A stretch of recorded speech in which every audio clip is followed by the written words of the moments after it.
Isa daw po sa mga sunshine industries, isa sa mga very promising industries, yung spa. Yung pinupuntahan mo para ka magpahinga, magpamasahe, mag-relax. Why? Because life is full of tension and stress.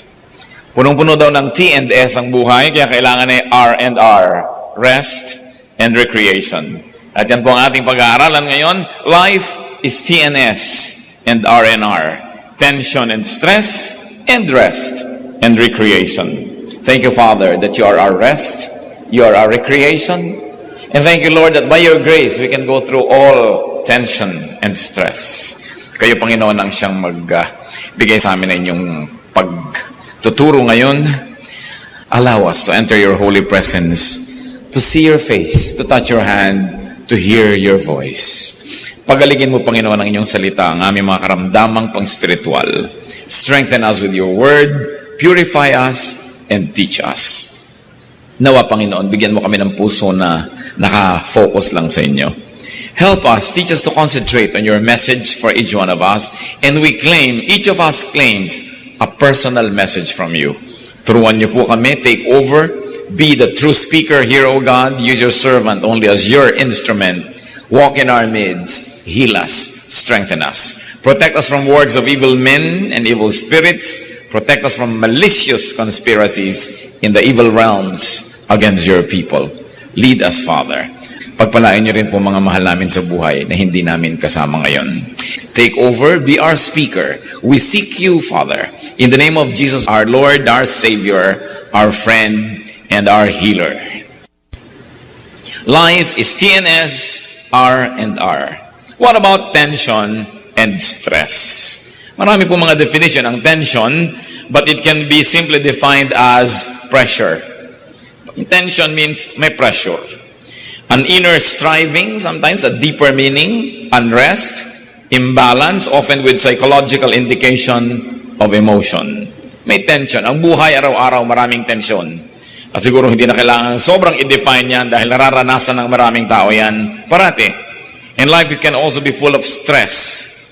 Stress can be defined as a physical, chemical, or emotional factor that causes bodily or mental tension. It's a factor that sometimes causes disease. So yan ang buhay, lalong-lalo ang city life, modern life, maraming tension and stress. What are the usual forms and sources of tension and stress?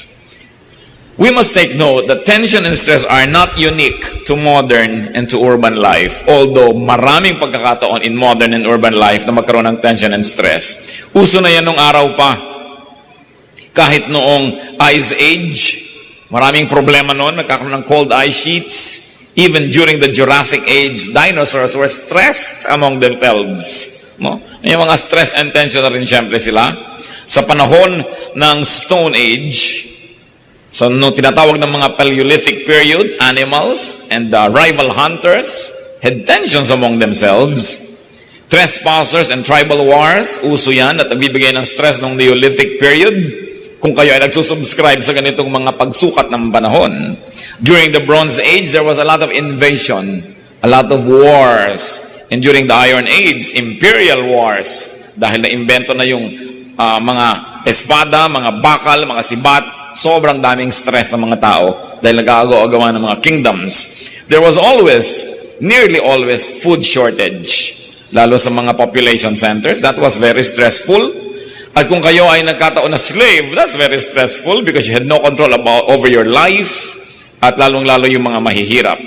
During the medieval times, religion was a stressor. Kasi natatakot ka lagi, pwede kang parusahan, walang mga pangangatwiran, pagka ikaw ay ipadala sa mga religious wars, natawag na ipagtatanggol mo ang relihiyon, so people were killing one another. During the Dark Ages, there was a lot of fear and a lot of superstition.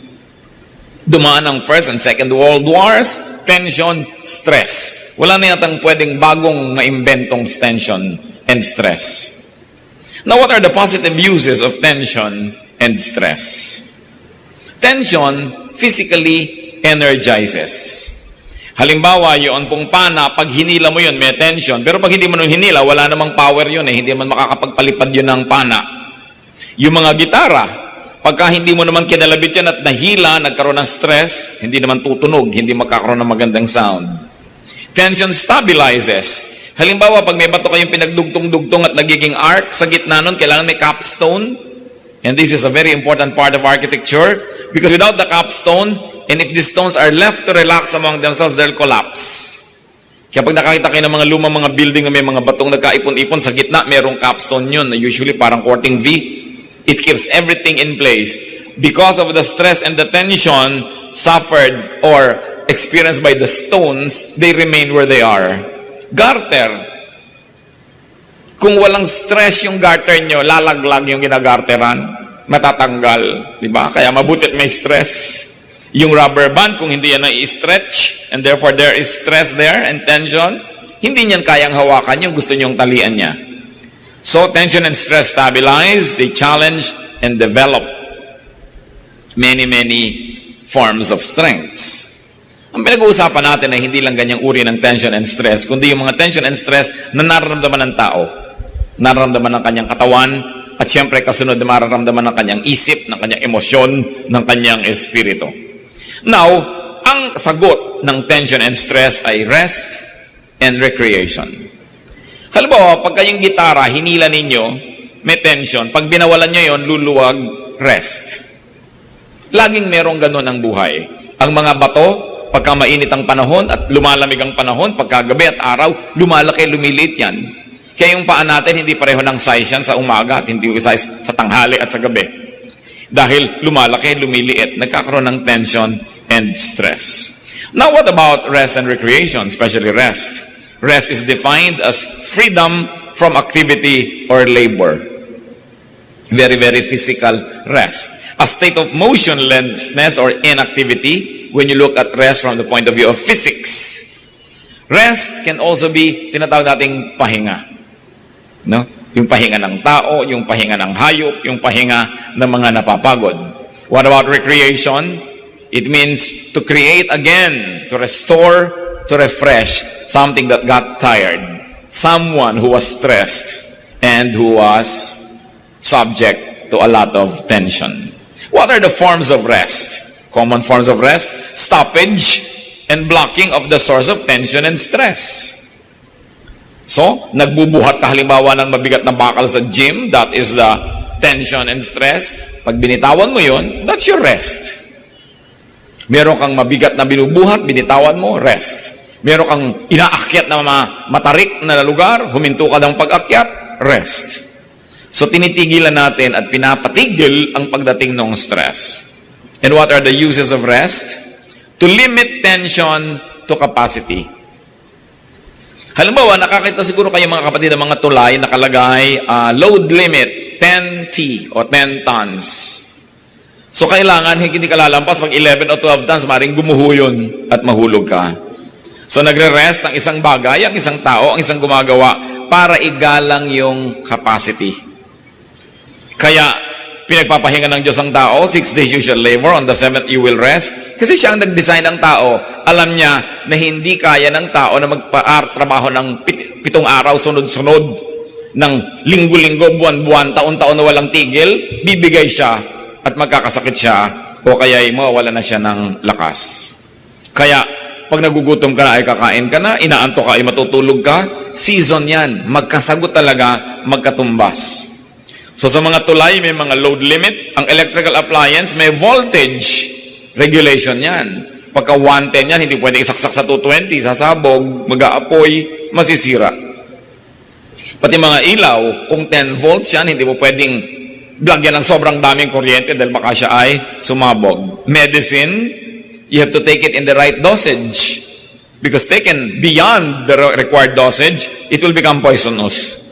At pati ang exercise, hindi ka basta nag-exercise, tinitingnan ang iyong edad, ang iyong body weight, ang kondisyon ng iyong puso, body situation, blood pressure, sapagkat dapat igalang yung limits. That is the use of rest. Igalang ang limit, ang kakayahan, ang hangganan na kayang dalin. Kaya nakikita niyo po yung mga nababaliw. Pag sobra na ang sunod-sunod na dagok ng tadhana sa kanila, sunod-sunod na mga kalungkutan, kabiguan at walang pahinga, bigla na lang nagkakakanta at nagsasasayaw, nakakalimot sa sarili. That is the coping mechanism of the human body para hindi siya tuluyang sumabog at mawasak. Siya'y nababaliw. Para hindi na niya ngayon indahin ang mga dapat ay iniinda ng mga taong hindi baliw. Kaya yung pagkabaliw ay isa ring blessing. Kung sakaling ang buhay mo'y sobra na at mamamatay ka na sa dami ng lungkot, nababaliw ka ngayon. Kaya nakaka-recover din ang mga nagkakaganito. Kung nagkakaroon sila ng enough rest, enough relaxation. Anong problema nun? Naging sobra ang stress. Naging sobra ang tension. Nakita niyo po pagka kayo pagod na pagod at tapos merong maliit lang na bagay na nanggugulo sa inyo, nag o kaya sisi ng sisi o tanong ng tanong, naaaway nyo na samantalang kung yun ay ginawa sa isang panahon kayo nakapahinga, hindi nyo naman nyo mamasamain, kakayanin nyo yun. Kaya ginagalang natin yung kalagayan ng tao. Sabi mo, para tinatanong lang kita kung anong ginawa mo maghapon, nagagalit ka na. Hindi naman yung tanong kundi kailan itinanong, paano itinanong, anong kondisyon nung tinatanong. So, rest to replenish strength, to replenish capacity. Pero meron pong mas malalim na gamit ang pahinga. At pinag-uusapan na natin ngayon, pahinga ng tao. Pahinga ng kanyang katawan, pahinga ng kanyang isip, pahinga ng kanyang buong pagkatao. The deeper use of rest is to review and reflect on the relationship between tension and capacity in choices to make. In other words, pagka po tayo nagpapahinga, hindi lang tayo dapat nagpapatanggal ng pagod at nag-iipon uli ng lakas, tapos papasok na naman tayo dun sa dating giyera ng buhay natin, sa dati nating ginagawa. Tuwing nagpapahinga tayo, iniisip natin, ano ba ang pumagod sa akin? Bakit ako napagod? Paano ako napagod? At paano ko iiwasan na mapagod muli ng ganito? In other words, you come out of every rest period wiser. Hindi yung lumakas ka lang, lundag ka na naman, pasok ka na naman dun sa gulo na pinagpahingahan mo lang pala, tapos babalikan mo lang ng ganon na ganon. Rest in order to recreate. Kaya, rest and recreation yan. Nabubuo muli sa atin yung mga nasira at binibigyan natin ng mga bagong kahulugan, mga bagong hugis, bagong anyo, bagong tunog ang ating buhay. So that you come out of your rest period a better person, a wiser person, that you will not get into the same battles again, but now you will know how to choose your battles. Kaya yung pong nagpapahinga, ba, nakipag-away kayo, napagod kayo, nagpahinga kayo, mag-iisip kayong uli, itutuloy ko pa ba itong away na to? Is it worth it? At kung naisip nyo na hindi na dapat, hindi na kayo babalik na sa away kahit lumakas na ang inyong katawan uli. Hindi katulad ng boxing, ping! Away uli kayo, ang pahinga, tapos ping! Away uli kayo. Kasi hindi mo naman iniisip kung babalik ako ba yung kaaway ko na to o hindi. In other words, talagang rest lang yon, walang recreation yon. Pero yung napagod ka na sa pakikitungo sa iyong asawa, lumayas ka ngayon na 3 araw, nagpahinga ka ng konti, iniisip mo rin, aawayin ko pa ba siya sa mga dating pinag-aawayan namin? Susukatin ko pa rin ba siya mga dating sukatan? Gagalitin ko pa rin ba ang sarili ko na hindi niya na ilalagay yung medya sa lalagyan ng marumi? Iniiwan yung mga tuwalya, bimpo, parang sundan mo siya, ang dami niyang kalat. Oh, nakakapagod na to. Hindi ko na nga siya aawayin tungkol doon. Yun ang recreation. You don't only just rest, but you recreate your situation so you come back into your life from which you were resting for a while, a much better person. And what is our very positive view about being tired? Tiredness inevitably leads to rest. Kung pagod na kayo sa inyong ugali ng inyong asawa, ugali nyo, pagod na kayo sa kaaway ninyong magkapatid, pagod na kayo sa pakikipagtunggali ng ganito at ganon, pagod na kayo sa pagtatago-tago ng inyong illegal na negosyo, pagod na kayo sa pagtatago ng inyong immoral na relasyon, magpapahinga ka, pero hindi lang para lumakas ulit, balikan na naman yun ng ganon-ganon din. Repeat lang ang buhay mo, parang carbon copy ng kahapon. You recreate. You say, what is my life all about? Uubusin ko ba talaga ang lakas ko sa ganito? Paulit-ulit, walang asenso. Ang buhay ko paikot-ikot, parang Ferris wheel. Kahit ilang ikot at ikot ang mangyari sa akin, pagbaba ko, nandun pa rin ako. I did not cover a new ground. So what is nice about being tired? I wonder what makes you tired now, mga kapatid. Halimbawa, nagiging pagod ba kayo dahil araw-araw nagko-commute kayo mula sa halimbawa ay sa Apalit, Pampanga patungo sa inyong trabaho? So, gumigising kayo ng alas 4 ng umaga, nakakauwi kayo ng alas 12 ng gabi. At sa araw-araw ginagawa nyo yun, hindi lang kayo natutulog ng konti para gawin nyo, isipin nyo, magbo-boarding house ba ako? Diba? O dito na lang ba ako magtatrabaho sa Apalit? Iniiba mo, hindi ka lang nagpapahinga para pasok ka na naman ng pasok sa gulong pinagpahingahan mo lang sandali. Tiredness leads to rest. Rest leads to strengthening, to reflection, to repositioning, to reassessment of your war and your warfare, and then to think, is it worth it? Rest and recreation, retreats, don't mean rest and recharging to go back to the same battle, to the same stress and tensions. Para yung iba, magre-retreat ako. Bakit? Para lumakas-lakas uli ako dahil pagod na ako dito sa aking asawa. Tapos pagkagaling sa retreat, pagbalik, bangayan na naman sila. Nakapagpahinga na ako. Diba? Ready na naman ako. No? Hindi ganun eh. What is rest and recreation and what is a retreat? It is rest and recharging to change your wars, to change your strategies, to change lives. Dahil pag nagpapahinga ang katawan, kasunod na napapahinga ang emosyon, napapahinga ang isip. Kaya yung pagpapahinga, hindi lang pagpapalakas uli sa ating mga muscles. Pagbubulay-bulay, pagninilay-nilay, pag-iisip-isip, paghuhunos dili, pagbabagong loob. Malalalim na mga salita, pero meron niyang konsepto sa ating kultura. Kaya sinasabi, mag-isip-isip ka. Magnilay-nilay. Kaya dapat ang mga bahay nung araw, lahat ng bahay, mayamat mahirap, may silyon. Kasi si silyon ka doon, uugoy-ugoy ka. Nakakapag-isip-isip ka. Hindi yung basta-basta na lang mga dalos-dalos at mga nagmamadaling mga pasya. Rest in order to change your approach to life, to the same problems that keep repeating, walang asenso. Rest so that you can change your methods. Rest so that we can change our lifestyles. Now, what are the lessons from tension and stress, rest, and recreation of life? Life is about seasons. Nakakailang tag-araw na ba at tag-ulan kayo ng inyong buhay? Nakakailan na ba kayong gabi at araw? Nakakailang leap year na ba tayo? Kung ikay taga-taping dagat, nakakailang high tide and low tide na yan. Ganyan ang buhay. Seasons. Ecclesiastes 3:1-8, I will read from the Contemporary English Version. Everything on earth has its own time and its own season.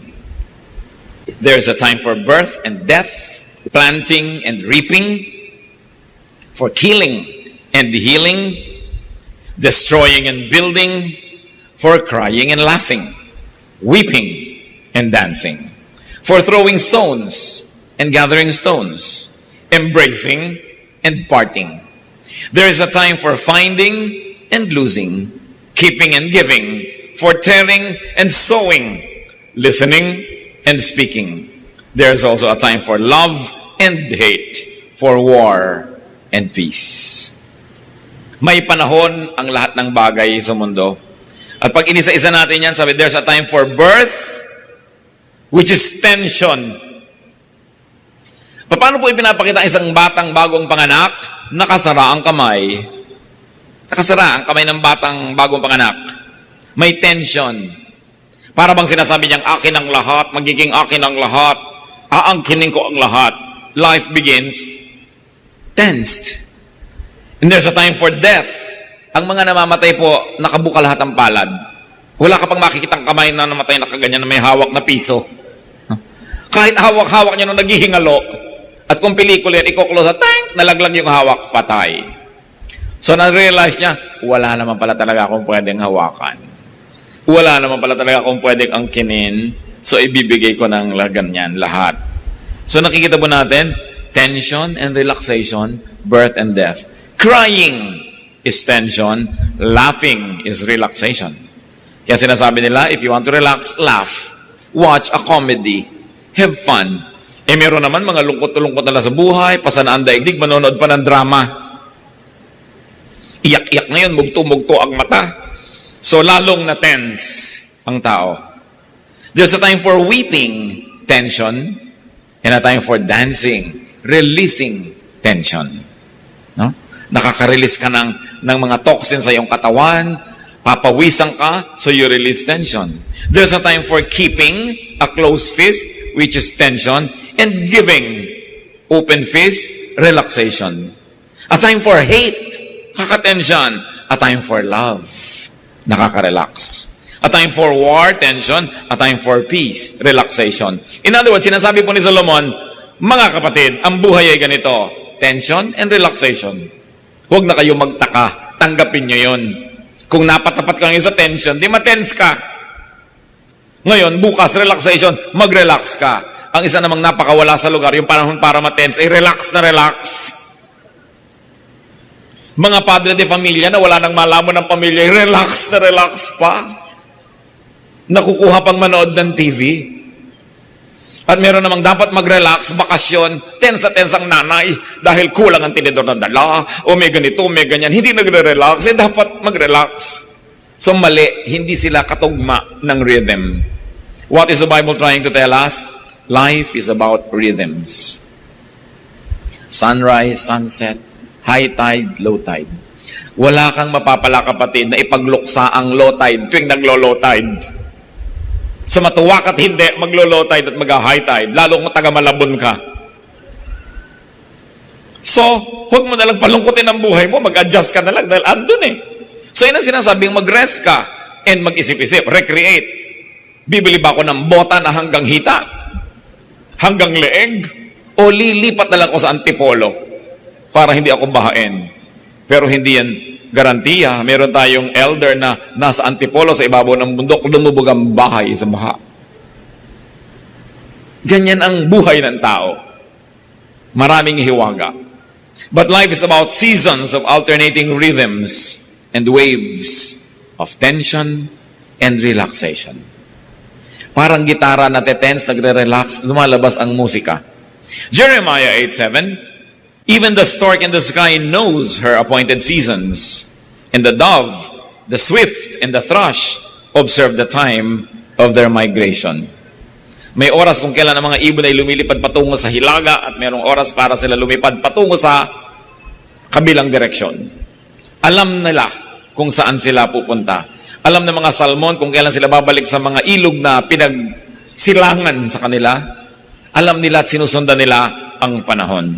Psalm 104:19-24, the moon marks off the seasons, and the sun knows when to go down. You bring darkness, it becomes night, and all the beasts of the forests prowl.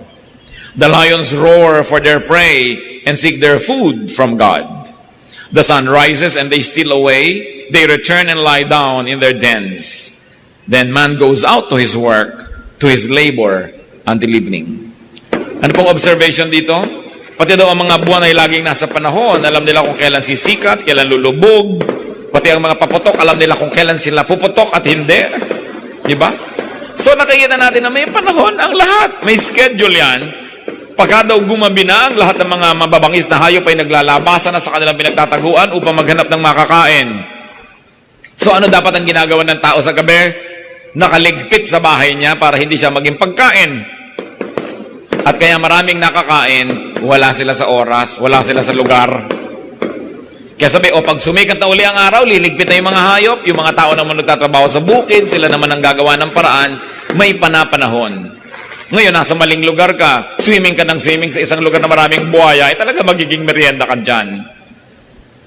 Lumagawa ka ng bagay na wala sa panahon, wala sa lugar. Alam niyo mga kapatid, napakalaking bagay. Ito lang ang mamaster natin. Ito lang sa buhay. Hindi ka na siguro magiging pinakamalungkot na tao sa balat ng lupa. Parang hindi ka magiging pinakamasaya, pero hindi ka magiging pinakamalungkot. At yun ay, matuto lang tayong lumagay sa oras at sa lugar. Masipag ka nga, nagsiserve ka nga sa church, wala ka naman sa lugar sa pagsaserve, wala ka naman sa lugar sa organisasyon, mali pa rin. Ang sipag-sipag mo nga pero wala ka naman sa lugar. Pinagod mo na ang iyong katawan, nahirapan ka na, nagkasakit ka na, namatay ka na, hindi ka pa rin umasenso. Lugar, panahon, yan ang batas ng buhay. Igalang yan. There will be seasons of work and rest. There will be seasons of happiness and sadness. Mga kapatid, pakinggan nyo itong mabuti. There is really no bad season. Walang masamang panahon. There is really no bad time. Kaya sasabihin nila, bad weather. Walang bad weather. Yung kumikidlat-kidlat, nare-recharge ng electrons ang ating atmosphere. It's good for us. Huwag ka lang tamaan, kaya huwag ka magpakalat-kalat. No? Lumagay ka sa lugar. Namamayong ka pa sa gitna ng bukid, kumikidlat. Talagang malilitsyon ka dyan. Lumagay ka sa lugar. Paligo ka ng paligo, pagka alam mo may mga earthquake, pwede magkaroon ng tidal wave. Inanod ka na, wala ka sa lugar. Di ba sinasabi nga, the early bird catches the worm? Just don't be the worm. So sa isang umaga, magpapasya ka, ako may magiging bird, ako may magiging worm. Lumalagay ka sa lugar. Walang bad time. Yung bagyo, nabubunot ang mga punong matatanda at ang gaganda at ang lalaki na, mabuti yun. Alam nyo, good news yun. Doon sa mga buto, doon sa silong ng kanyang mga sanga, na wala ng panahong lumaki dahil nayuyong-yungan sila ng punong kalaki-laki. And nothing grows in the shadow of a big tree. So pag may nabunot na pagkalaki-laking puno, isang araw pa lang naglalabasan na yung mga bagong bunga. So what's bad news there? Hindi dapat pinepersonal. Ang tinitingnan mo, yung buong planeta, yung buong mundo, it is good. Storms, earthquakes, lumulubog ang mga continent, meron namang mga bagong lumulutang. Huwag ka lang doon sa lumulubog na katungtong. Kaya napakahalaga yung timing eh. Nasaan ka ba? No? Napaka-importante yan. Alam niyo sabi ng Ecclesiastes 7:14? When times are good, be happy. When times are bad, consider God has made the one as well as the other. Ang ibig sabihin ni Solomon, hindi yan bad. Dahil walang ginagawang bad ang Diyos. Sabi niyo, ay bad naman, namatay ang mahal ko sa buhay. Pero lalo namang masamang di na yan mamatay kahit kailan. 300 years old na, buhay pa. So, napepersonal lang kasi natin. Pero natural ang tao ay mamamatay. Di nagsiksika na tayong lahat dito kung walang namamatay. Kung lahat ng dalangin ng tao, Diyos ko po, huwag mo pong kukuhanin itong pabuhayin mo siya. Pag pinakinggan ng Diyos, lahat yung panalangin nila, hindi nagsiksikan tayo, mamamatay din tayo sa food shortage, mamamatay din tayo sa dami ng mga diseases. So, hindi yan bad. Kaya lang, pag may patay naman, sabihin, ay good, namatay na siya. Pero alam niyo, ganyan talaga ang buhay. So, paano natin i-apply yun, nangyari sa ating buhay? Malungkot tayo, pero huwag sobrang malungkot dahil gano'n talaga ang buhay eh. Sabi ng Bible, a time to be born and a time to die. Alam niyo yung good news, if somebody died, ibig sabihin that somebody was born.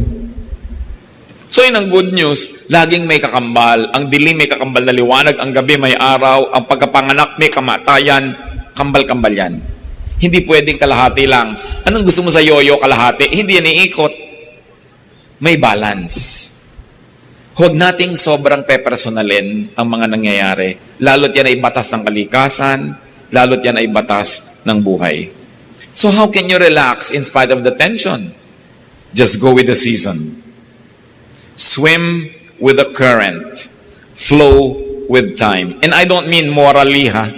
Hindi ibig sabihin sumunod ka sa agos ng immoralidad. Hindi yun ang pinag-uusapan. Yung agos ng panahon.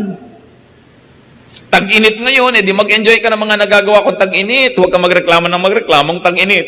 Kasi pag taglamig naman, nagre-reklamo ka rin taglamig. Pag nasa Amerika ka, sabi mo, ay naku, mabuti pa sa Pilipinas, ganito, ganon. Pag nasa Pilipinas ka, naku, mabuti pa sa Amerika. Kahit saan ka ilagay, mali. Make every place that you set your foot on home. Kung anong pagkain nakaharap mo, enjoyin mo. Huwag sabihin, ay masarap pa yung nilaga namin sa bahay. Wala ka sa bahay mo, ito yung nilaga ng biyanan mo. So, masarapan ka na kasi kakainin mo rin naman eh. Mag-adjust. May mga bagay tayong hindi naman nababago. At hindi naman dapat makipagyera tayo para baguhin pa. Samantalang mas madali kung lululunin mo na lang. And I don't mean morality and immorality. Let me be emphatic. Kasi siyempre, in areas of morality, naninindigan tayo. Pero konting-konting giyera sa buhay, ang karapat dapat ipaglaban. Marami, hayaan mo lang. Lilipas din yan. Get on with life, get the most out of life, give the most that you can give, and when it's time to die, die. Huwag gumawa ng mga pagsisisihan, at kung nagawa na, huwag ng pagsisihan at tapos na, baguhin na lang next time. At kung sasabihin nga natin, may nangyayari, charge it to the calendar. Sabihin mo, well, it's time to mourn. Wala tayong pera ngayon, mga anak, it's time to go simple. O marami tayo ngayong pera, well, it's time to enjoy it and share with others and thank God. Ang dami nating trabaho, well, it's time to work, walang matutulog. O wala tayo ngayong gagawin, it's time to sleep, long sleeps. Kung ano ang pinapayagan, anong ipinagagawa ng pagkakataon, huwag nang makipagtunggali dyan. Charge it to the calendar, charge it to time, and get on with life. Another lesson, of course, is to face, handle, manage, direct, and control your tension and stress. Bagamat, may mga tensions and stress na hindi natin maiiwasang dumapo sa ating buhay, pwede naman nating i-manage. Pwede nating bawasan ang damage. Pwede nating pakontiin ang kanyang bigat kung meron lang tayong technique. Alam nyo, pati weightlifting, kung may technique ka, kaya mong buhatin yung pagkabigat-bigat ng mga bakal, meron ka lang dapat technique. Sa mga dancers, sa ballet halimbawa, yung kahit maliliit yung lalaki, kaya niyang buhatin yung babaeng ganun, kung meron silang technique, how to do it. Most of the time, it's your technique that makes or breaks you. So know, regulate, direct your work and your work days. At dito kilala ang tao na napakatalino, magaling tayong gumawa ng tools to make our work easier and more productive. Very importantly, when it comes to handling stress and tension, know yourself, know your limits. Kung tayo po mga kapatid ay hindi nagpapanggap, hindi natin pinapapel ang di natin papel, hindi tayo lumalagay sa hindi naman natin lugar, there is a lot of more relaxation.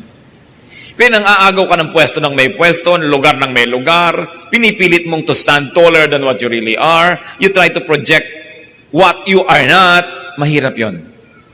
Mahirap yung nagpapanggap, mahirap yung nagme-maintain ng isang kasinungalingan, mahirap yung may itinatagong lihim, mahirap na pinupuno natin ang sarili natin ng stress, pwede naman wala.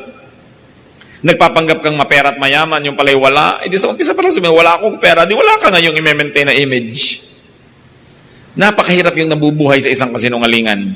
Kaya para tayong mag-relax, first is to know yourself, accept yourself, learn to love yourself, and by God's grace, continue to improve yourself so that you can love others also. Then, that's what life is all about. Kaya mahalaga na kung ano yung iyong talent, doon ka humanap ng trabaho o career. Kasi ang hirap ng sinusumpa mo araw-araw ang pagtatrabaho mo dahil hindi mo naman na-enjoy. And when you find a work that you enjoy doing, then you will not work for the rest of your life. That will be recreation.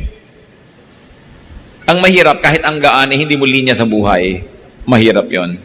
Pabalik-balik at lagi ko sinasabi, lumugar. Ilagay mo ang sarili mo sa tamang lugar, kilalanin mo ang iyong mga kakulangan at huwag kang magpilit na puno doon. At kung mapupuno mo, sa tamang paraan ay punuin, pero habang wala pa, yan ang buhay, operate within your limits. Nobody is perfect. Psalm 103:14, we are dust. Bagamat meron tayong espiritu ng Diyos sa atin, pero kasama din ang ating kabuuan, ay tayo ay likabok. Psalm 90 verse 12, teach us to number our days aright. Make our days count. To live according to the seasons, according to the dictates of time, and not to go against it. Kung bata ay bata, kung matanda ay matanda. Hindi yung nababaligtad. Work within your limits, respect your capacity, do not be over-ambitious. Well, it's not bad to be ambitious, pero dapat bago ka mag-ambisyon, kilalanin mo ang iyong sarili. Kung talagang tumpak, bagay, at nararapat sa iyo ang iyong inaambisyon sa buhay. Mark 10:38, ito po yung mga sobra mag-ambisyon. Dalawang mga disipulo ng Diyos, ang ambisyon nila ay umupo sa kaliwat kanan ni Jesus, doon sa presidential table sa kalangitan. Isipin yung ambisyon. Sabi ni Lord, "You don't know what you're asking." Jesus said, "Can you drink the cup I drink? Or be baptized with the baptism I am baptized with?" In other words, sabi ni Jesus, gusto mong umupo sa presidential table na uupan ko? O sige, magpapako ka. Kaya mo? Opo. O sige, mamatay ka. Kaya mo? Opo, kaya ko mamatay. Tapos nun, mabuhay ka pagkatapos. Ay, hindi ko na yata kaya yun. Ano? So kung hindi mo kaya magpapako, mamatay at mabuhay na muli, huwag kang mag-ambisyon. Kasi para sa akin yun, hindi yun para sa'yo. Alam niyo kung minsan mga tao natetense ang buhay nila kasi naiinggit sila sa kapwa. Naiinggit sa pinsa na mayaman, naiinggit sa kapatid na maganda, naiinggit doon sa kakilala na gano'n ang posisyon, gano'n ang sweldo, gano'n ang privilege. Pero ang tanong, narating mo ba yung narating niya sa pag-aaral? Narating mo ba yung narating niya sa training? Yung karanasan ba niya ay karanasan mo? Yung talino ba niya ay talino mo? At yung mga sakripisyo ba niyang pinagdaanan, naging sakripisyo mo? Kasi kung hindi, wala kang karapatang hangarin para sa iyo, yung para sa kanya. At yan ang problema ng napakaraming tao, kaya nagkakagulo mga organisasyon mga kumpanya, mga samahang sibiko, maging churches, inaambisyon ng isang maging leader, wala naman siyang karapatan. Wala siyang karanasan, at wala siyang ginawang pagtutulo ng dugo para ma-earn niya yung kanyang posisyon. Ito namang bagong dapo, gusto niya, meron na rin siyang ganon. Hindi bagay. So, sobra ang stress, sobra ang tension. At pag sobra ang tension at stress, may nababaliw. Dahil hindi makaya ng isip niya ang realidad. So, kumbaga, nagtitrip, kumbaga sa fuse, kumbaga sa bombilya ay napupunde. Kasi kinakaya ang di kaya. Kaya napakalaki pong ministry natin mga kapatid, bigyan ng reality check ang ating mga kapatid, ang ating mga magulang, ang ating mga kaibigan, kung ang inaambisyon nila ay hindi bagay at akma sa kanilang realidad.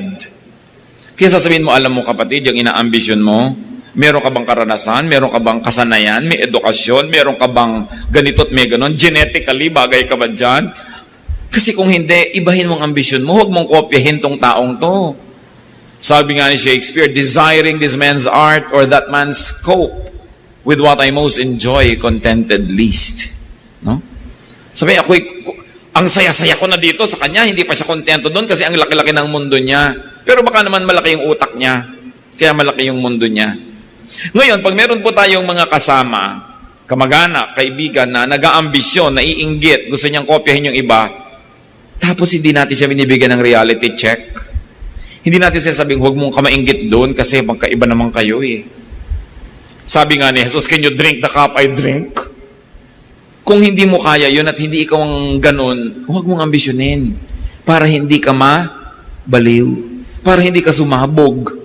Ngayon, akala natin isang pag-ibig yung mali ang gusto ng tao, mali ang kanyang lugar, mali ang timing, tapos accept ka ng accept sa kanya, love ka ng love sa kanya, chuchuwa ka, chuwari-wari-wal, sige, sis bumba, ikaw yung cheering squad. Actually, ikaw nagpapahamak sa kanya dahil darating ang panahon na maniniwala siya pati sa yung mga pagbubuyo at mga pagtulak, tapos yung pala hindi niya kaya, you are a partner in crime. Kaya dapat sinecheck natin ang mga kapatid na, huwag mo ambisyonin yan. Yung meron kang kapatid, talaga ambisyon niya maging Miss Universe, magkapatid. Kahit binibining kang kungan, huwag mo nang isama sa mga pangarap mo. Diba? Kasi hindi talaga bagay. Bakit hindi mo subukang maging iba naman? Halimbawa, maging first honor, maging fastest reader in the world. Pero huwag mo ambisyon na maging Miss Universe dahil hindi ka pang dyan. Pero sabi, oo nga, bagay na bagay sa'yo, bagay na bagay sa'yo. Tapos isusuong mo siya na sumali para lang matalo. Alam niyo bakit ko ito sinasabi to? Many of us are guilty of this. Hindi natin itinutuwid, lalo't anak natin, lalo't mahal natin sa buhay. Hindi natin sabing reality check. Sometimes we like to be popular.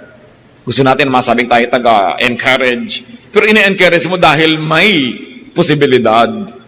Hindi yung nakatungtong ka sa isang sinungalingan, hindi naman sustainable. Kaya sabi doon, "Can you drink the cup I drink? And be baptized with the baptism I am baptized with?" Kung hindi ka willing na magpasa ng krus, umakyat sa Golgota, magpapako, mamatay at mabuhay na muli, huwag mong ambisyonin ang karangalan na para kay Jesus. At sa ating mga tao, kung hindi mo kayang gawin ang ginagawa ng iyong kapwa, huwag mong ambisyonin ang kanyang karangalan. Sa kanya yon, hindi yung para sa'yo. Meron kang para sa'yo kung magiging realistic lang ang pagtingin mo sa iyong buhay. Matthew 9:29, Jesus said, "According to your faith, will it be done to you." Kung anong kaya mong tanggapin, yon ang ibibigay sa iyo. Malakas ang pananalig mo, o matatanggap mo yung hinihingi mo. Maliit ang iyong pananalig, hindi mo yan matatanggap. Kung ano ang iyong kapasidad, yon ang iyong tatanggapin. Hindi natin pwedeng sabihin na ba't siya ang dami-dami niyang tubig, tapos ako isang patak lang. Tansan ka lang kasi, puno ka na sa isang patak. Kaya mo ba magdala ng 5 galon? Hindi. Dahil hindi ka naman balde. So, kilalanin mo yung sarili. Kasi pag nakilala natin ating sarili na maliit tayo sa isang bagay, makikita nating malaki tayo sa ibang bagay. Dapat lang realistic. Luke 14:28-30. Suppose one of you wants to build a tower. Will he not first sit down and estimate the cost to see if he has enough money to complete it? For if he lays the foundation is not able to finish it, everyone who sees it will ridicule him, saying, "This fellow began to build and was not able to finish." So hindi ba, bago ka man magpagawa ng anuman, titingnan mo muna kung kaya mo tapusin. Tuusin mo muna kung kaya mo.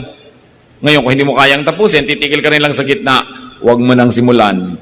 O kaya ang simulan mo, isang mas maliit na building na kaya mong tapusin. Kasi hindi mo rin lang matatapos, mapapahiya ka lang. Madadagdagan ang iyong tension at ang iyong stress.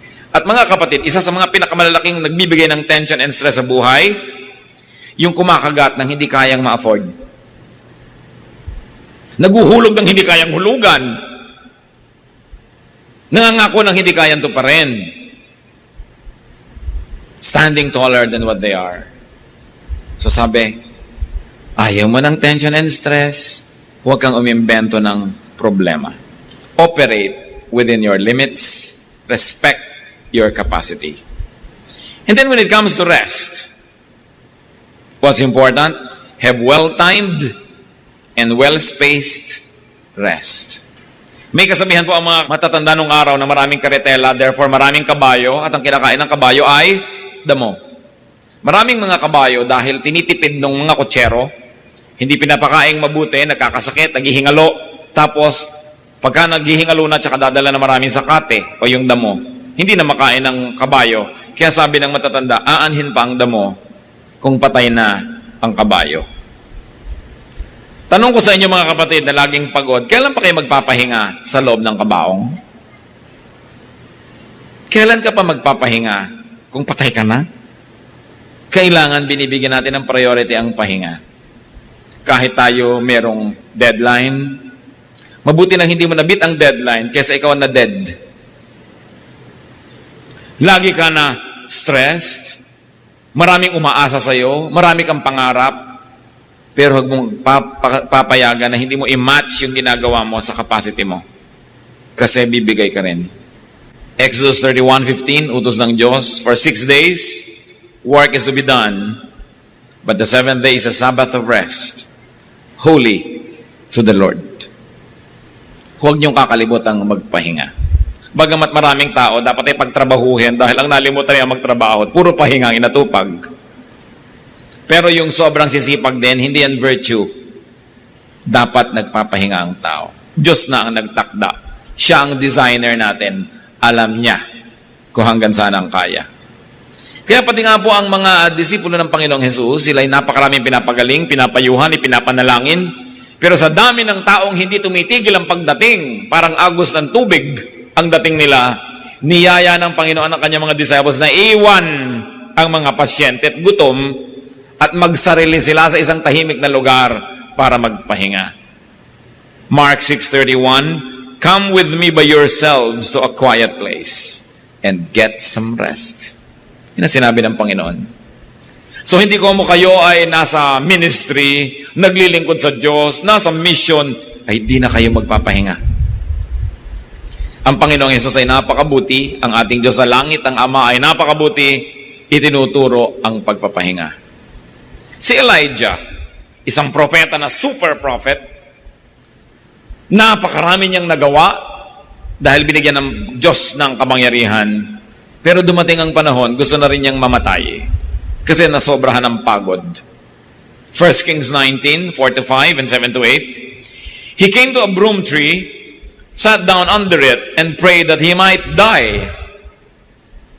I have had enough, Lord, he said. Take my life. I am no better than my ancestors. Then he lay down under the tree and fell asleep. The angel of the Lord came back a second time and touched him and said, Get up and eat, for the journey is too much for you. So he got up and ate and drank. Strengthened by that food, he traveled 40 days and 40 nights until he reached Horeb, the mountain of God. So itong propetang ito sobrang napagod sa spiritual warfare niya with the priests of Baal and with the wicked queen Jezebel, to the point that he ran and escaped and he was full of fear. Itong propeta na puno ng takot, natakot siya kay Jezebel, yung reyna. Pinapapatay kasi yung mga prophet. Sabi niya sa Diyos, unahan na natin si Jezebel, patayin niyo na ako, ayoko na pagod na ako. At sa pagod, nakatulog siya. Naglagay ang anghel ng pitchel ng inumin at naglagay doon ng makakain niya. Nung ginising siya at pinakain, nakatulog siyang uli. Pinatulog naman, tapos nilagyan uli ng pagkain, ginising na naman, pinakain, sabi, kulang ka sa pahinga, kulang ka sa pagkain, kulang ka sa inumin. At nung nakapagpahinga, nakakain, nakainom, hindi na niya uli gustong mamatay. And he traveled 40 days and 40 nights. Listen here, brothers and sisters. Kung meron sa atin, and I hope wala, na kumisa naiisipan nyo magpakamatay, kulang lang kayo sa pahinga. Magtigil-tigil kayo. Magpahinga ka. Ipangutang mo para ka makapagpahinga kaysa ipangutang ang iyong ataol. Magbakasyon. Lumayo sa problema. Manahimik. Mag-isip-isip. Mag-recreate. And go back into your old world, a changed person, with a new strategy, a new method, a new hope, and you can walk another 40 days and 40 nights. Pagka gusto niyo ng sumuko, gusto niyong tumalon mula sa building, laslasin ng inyong pulso, o di kaya lumunok kayo ng lason na expired. Pag nagdadramang bukid kayo, awang-awa kayo sa sarili ninyo, parang aping-api kayo sa mundo, kulang lang kayo sa pahinga. Magpahinga. Kaya mahalaga mga kapatid, bigyan naman natin ng pahinga ang ating kapwa. Kung may nanay kayo na pagod na, agawin niyo naman sa kanya ang trabaho, agawin niyo lahat ng mga chores, mga 1 linggo, 2 linggo, pagpahingahin siya. Meron kayong mga kamag-anak na naaasahan, laging siya na lang ang taya sa gastusan, lagi na lang siya ang nagbabayad ng lahat-lahat, pagpahingahin naman. Kahit na huwag kayong gumasta, kumain na lang kayo ng crackers ng mga 3 linggo, matigil man lang siya ng kagagasto sa inyo. Pagpahingahin ninyo, kesa naman isipin, gustuhing mamatay ng inyong mga mahal sa buhay. Kailangan pinagpapahinga natin ating kapwa. Hindi ko muna sasandalan nyo, lagi na lang kayong sasandal. Remember, night and day, di ba? Kaya kailangan minsan kayong sumasandal, minsan kayong sinasandalan. Minsan tayong umaasa, minsan tayong naaasahan. Mahirap naman kasi sa marami sa atin, pagka nakasandal na, talagang hihiga pa. At ayaw nang bumangon. Nahirati na lagi na lang siyang pabigat. At kung kayo naman yung nabibigatan, at hindi nagkukusa yung nakasandal sa inyo, oy, tumayo tayo, kaya nga muna at magpapahinga lang ako. No? Para naman, may masandal lang ka uli kung nakapahinga na ako. It is important in life. Get away from your stress, from your tension.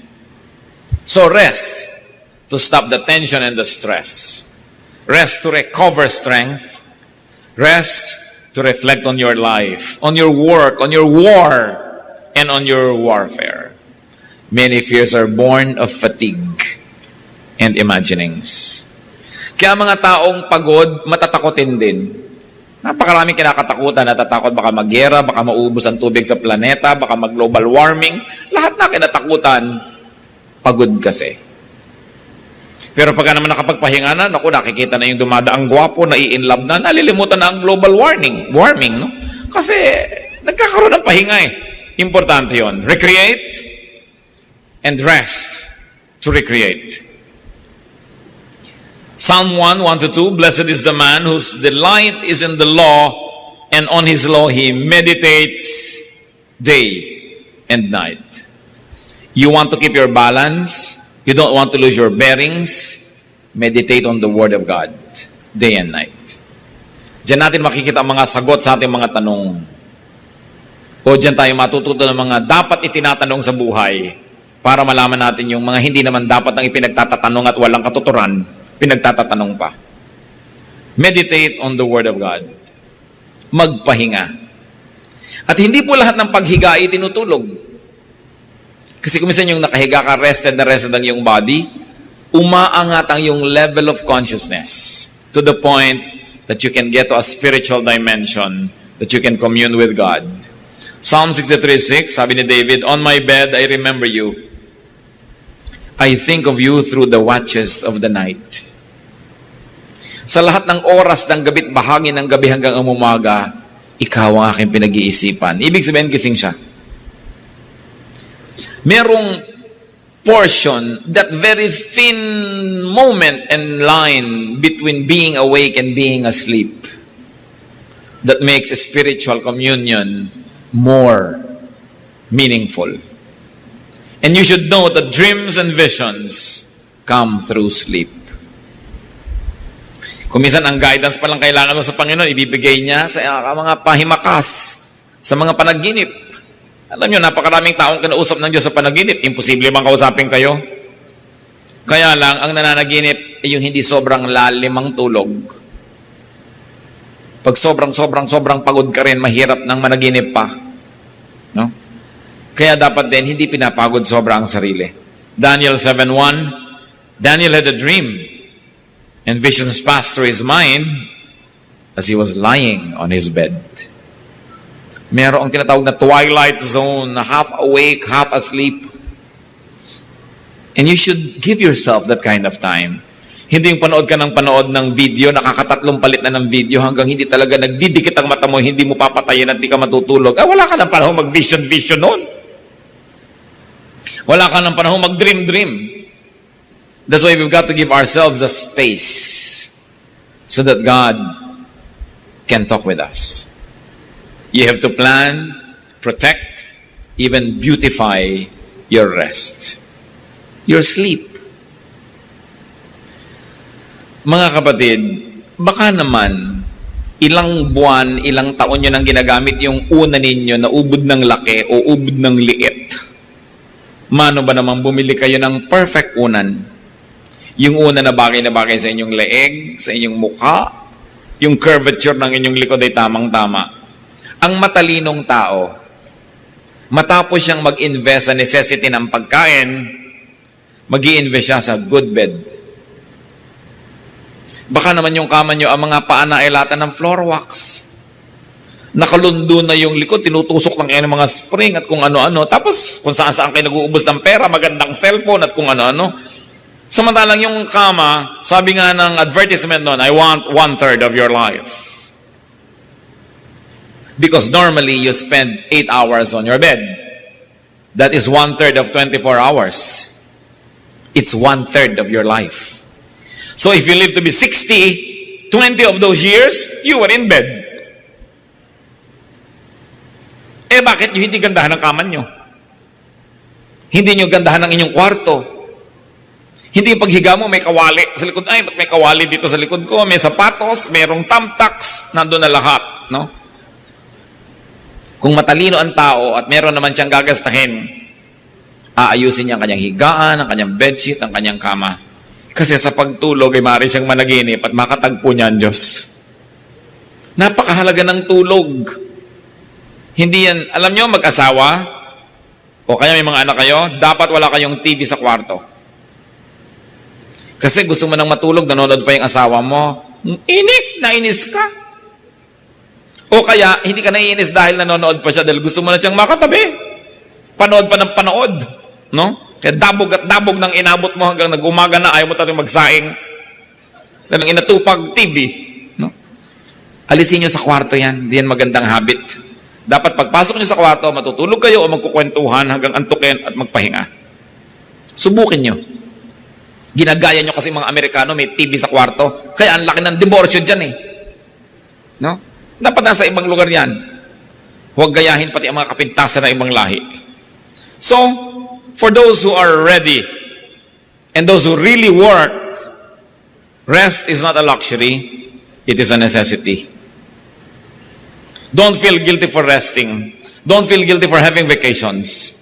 You need it para hindi kayo mabaliw sa nakakabaliw na mundong ito. Kailangan natin yan. And very importantly, when other people are trying to rest, do not spoil other people's rest. Their relaxation and their vacation. And one of the worst things that you can do when you're on vacation with your workmates is to talk about work while you are on vacation. Pag magbabakasyon kayo magkakasama sa trabaho, mayroong rule, walang magbabanggit ng opisina, ng trabaho, o ng anything. Kasi pumupunta ka nga doon para lumimot. Tapos yun na naman ang pag-uusap-usapan nyo. At kung atin kayo ng retreat, church retreat, kung ano-ano mga retreat, lahat ng gamit yung mga kapatid, hindi naman to mahal, kaya nyong manahe o magpagawa sa mga modista, magpagawa kayo ng mga telang supot. Para hindi lalagyan nyo, hinahanap nyo yung inyong mga gamit, nasa plastic, lak, lak, lak, lak, lak, lak, lak, lak, lak. Buong gabi, naririnig mo na may plastic na parang chicharon at may kinakapa-kapa siya, hinahanap nyo yung kung ano niya, di ka na makatulog pa. Be considerate. Self-respecting people have cloth bags. Especially when you have to sleep with other people in the same room. Huwag kayong gagamit ng grocery bag. Kinakapakapan nyo yung arperdible doon sa loob. Bakit hindi mo... At napakalakas niyang paggabi. Napansin nyo na ba? Kahit sa kapitbahay, madidinig mo yung pagkapakapan niya eh. Be considerate when people sleep. May mga tao hindi marunong magbukas o magsara ng pinto. Blag, blag, blag. Doon mo malalaman kung sibilisado. Tao ba? Kasi di ba ang doorknob na pipihit, pag may natutulog mga kapatid, pipihitin mo, at saka mo hihilahin ang pinto, at saka mo papawalan. Hindi yung naglalaban ng kayo ng pinto, blag, blag, blag, blag. Pag isasara mo ang pinto, hindi mo itutulak dahil blag, di ba? Pipihitin mo para lumubog yung pansara, itutulak mo si pinto, at dahan-dahan mong ipipihitin ulit para sumara kung tao ka. Kung may pagpapahalaga ka sa tulog ng iba, meron namang mga may kotse, may sasakyan halimbawa, sikip ang mga kapitbahayan, nakatira sa di masalang, tapos umagang-umaga, tinatawag yung asawa, nagising na ang lahat. Terrible. May makikinig ng radyo, parang gusto niyang buong kapitbahayan isama siya sa kang pakikinig. Kung ano yung teritoryo niyo mga kapatid, hanggang doon lang dapat ang sound niyo. Dapat lumalabas sa kabila. Napakalaking salot yung karaoke sa buhay, ano? Lalo't hindi ikaw ang kumakanta. Dahil peste ka. Puro naman my way, wala nang ibang kanta. Nakakainis na. So anong importante? Respect people. Therefore, you have to respect their ears, their silence, their rest. Kaya hindi ba marami sa mga karaoke nagsasaksakan, nagbabarilan, nagkakamatayan, kasi nadidisturb sila eh. You get agitated. So do not spoil other people's rest. Huwag kayong text ng text sa mga tao, lalo't nagbabakasyon. No? Huwag tayong tawag ng tawag. Bago kayo tatawag, yung cellphone na yan, napakalaki talaga niya na rudeness. Maliban na lang, sobrang close kayo sa isang tao, at kahit pa nga close kayo, kung siya nagtatrabaho, may mga kaopisina, text before you call. Don't just call. You don't know if the person is ready to receive a call. No? So, may I call? Is it a good time to call? Hindi call na lang kayo ng call kahit anong oras kung available kayo. Importante, iginagalang natin ang pahinga ng iba. Kahit hindi sila natutulog, yung pahinga ng kanilang isip. Meron kayong sasabihin sa asawa nyo, nasira ang pinto natin, pwede naman maghintay pagdating niya. Ba't kailangan sabihin nyo pa ng umaga-umaga pa lang sa kanyang? Wala pa naman siya magagawa. May mga bagay na dinedelay. Lalong-lalo ang asawa nyo nagtatrabaho abroad. May lagnat ang anak natin, dear. Kung hanggat hindi mo talaga nanganganib na kailangan mo sabihin, mamamanage mo naman, makakatulong pa ba na guluhin mo siya para sabihin ng ganong bagay? Sa kadalasan kasi gusto nating gumaan ng ating pakiramdam, ibubunto natin ng bigat sa kapwa. So kailangan nabibigat ang kadalin mo kaysa ipasa mo sa iba na hindi naman makakatulong sila, wala silang magagawa. Anong mapapala mo na guluhin pati sila? Rest. Allow people to rest. Ang sabi ni Lord sa Matthew 11:28, "Come to me, all you who are weary and burdened, and I'll give you rest." So life is TNS. It is really tension and stress, but it is also R&R, rest and recreation. Dapat hindi stress only at hindi rin rest only. Balance. A man must break his back to earn his day of pleasure. Sabi nga na isang song. So earn your rest by working. Hindi puro rest lang ang buhay. Ano po kaya ang tension nyo ngayon mga kapatid? Ano ba ang inyong stress? Ang dalangin ko sa ating pag-aaral ay nilaro-laro na ng Espiritu ito ng Diyos ang inyong isip para ipakita kung meron tayong needless stress na dapat alisin. Makita natin kung paano haharapin ang isang stress at paano tatanggapin ang mga hindi napapalitan sa buhay so that you won't be needlessly stressed. Aming Diyos, nagpapasalamat kami dahil kayo'y mabait, mabuti, gusto nyo kami magpahinga. At walang bad time kasi kayo ang nagagawa ng time. Walang bad weather. Ituro mo sa amin, Panginoon, ang ganitong pananaw. Makita namin kayo sa likod ng lahat ng bagay, maging mga bagay na hindi namin laging gusto, pero minabutin nyo sa inyong walang hanggang karunungan na maging bahagi ng buhay ng tao.